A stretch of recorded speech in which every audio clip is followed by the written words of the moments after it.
Hello everyone, suddenly আমরা decide করি যে সাডেনলি না, অনেক দিন ধরেই ডিসাইড করছিলাম যে সিমিকে লাইজেশন অপারেশন করিয়ে দেবো।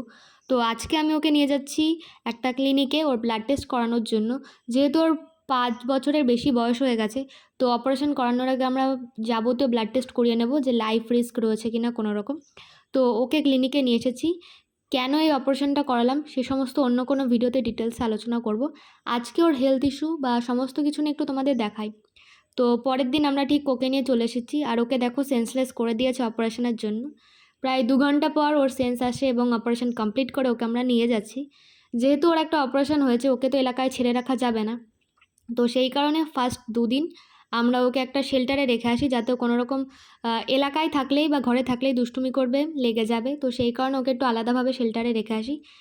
সিমিকে না দেখতে পেয়ে বাচ্চাগুলো ভীষণ কান্নাকাটি করছিল ওই প্রথম 2 দিন, এবং সিমিও ওখানে একদম থাকতে পারছিল না। তো সেই কারণে আমরা ঠিক 3 দিনের দিন ডিসিশান নিই যে ওকে বাড়িতে নিয়ে এসে ঘরেই রাখা হবে যে কোনো পরিস্থিতিতে। তো এই দেখো সিমির কাছে আমি চলে এসেছি। ওকে আমি 2 দিন বাড়িতে না দেখতে পেয়ে আমরাও খুব কষ্টে ছিলাম, যে জানিও ভালো জায়গায় রয়েছে, তবু মনটা যেন মানছিলই না।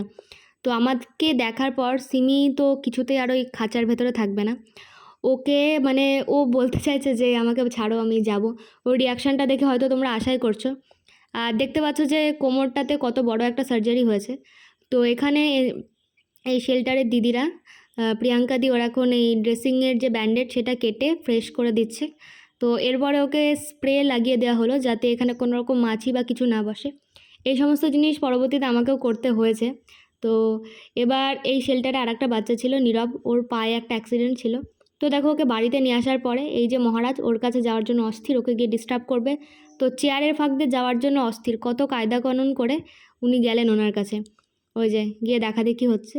আর প্রতিদিন ওকে সকাল বিকেল এরকম লিজ ধরে আমি টয়লেট পটির জন্য বার করতাম, ছেড়ে দিলেই দৌড়ে পালাবে মারামারি করতে। অ্যান্ড এখন ওর খাওয়া দাওয়াটা টোটাল ডায়েটে চলছে গোগোটিটোর মতো। তো এই দেখো 3টে বাচ্চার খাবার একেবারে রেডি করে ওদেরকে খেতে দেওয়া।